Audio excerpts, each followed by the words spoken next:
সমাজ মাধ্যম থেকে শুরু করে সংবাদ মাধ্যম, সব জায়গাতেই জেন জি জেনারেশনকে নিয়ে বিস্তর আলোচনা শোনা যায়। কিন্তু কেউ কি জানেন কোথা থেকে উদ্ভব হলো জেন জি শব্দের? কখনো কেউ ভেবেছেন জেনারেশন জেটের আগে কিংবা পরে কোন কোন জেনারেশন রয়েছে, তাদের নামই বাকি?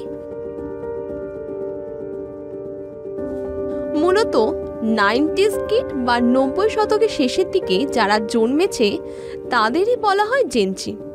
ব্রিটানিক অনুসারে 1990 দশকের শেষের দিকে এবং 2000 সালের গোড়ার দিকে জন্মগ্রহণকারী আমেরিকানদের বর্ণনা করতে এই শব্দ ব্যবহার করা হতো। তবে একেবারে সঠিক সাল ধরে বলতে গেলে 1997 থেকে 2012 যারা জন্মেছে তাদের জেনারেশন জেড বলা হয়ে থাকে।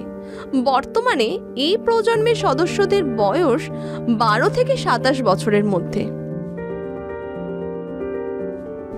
এ তো গেল না জেনারেশন জেড, এর আগে রয়েছে বেশ কয়েকটি জেনারেশন।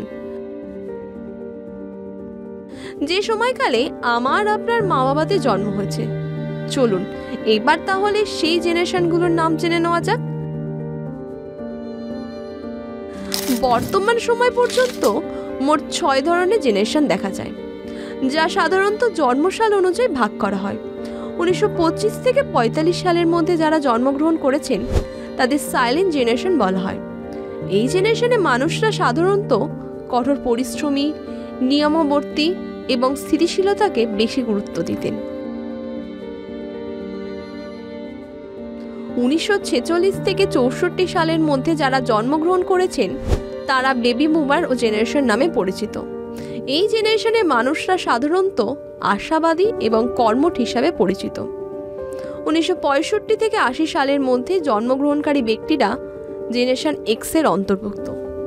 এই জেনারেশনে মানুষরা প্রযুক্তিগত পরিবর্তনের মধ্য দিয়ে বড় হয়েছেন এবং সাধারণত স্বাধীনচেতা ও বাস্তববাদী হন।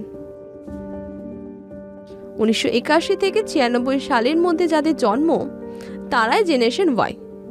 এই জেনারেশনের মানুষরা প্রযুক্তির অগ্রগতি, বিশেষ করে ইন্টারনেট এবং সোশ্যাল মিডিয়ার সঙ্গে খুব ভালোভাবে পরিচিত। আর অবশেষে রয়েছে জেন জি, যার বিবরণ আমরা শুরুতেই জেনে গেছি। 2013 সালের পর থেকে এখনো পর্যন্ত যাদের জন্ম তারা জেনারেশন আলফা নামে পরিচিত। Calcutta television network.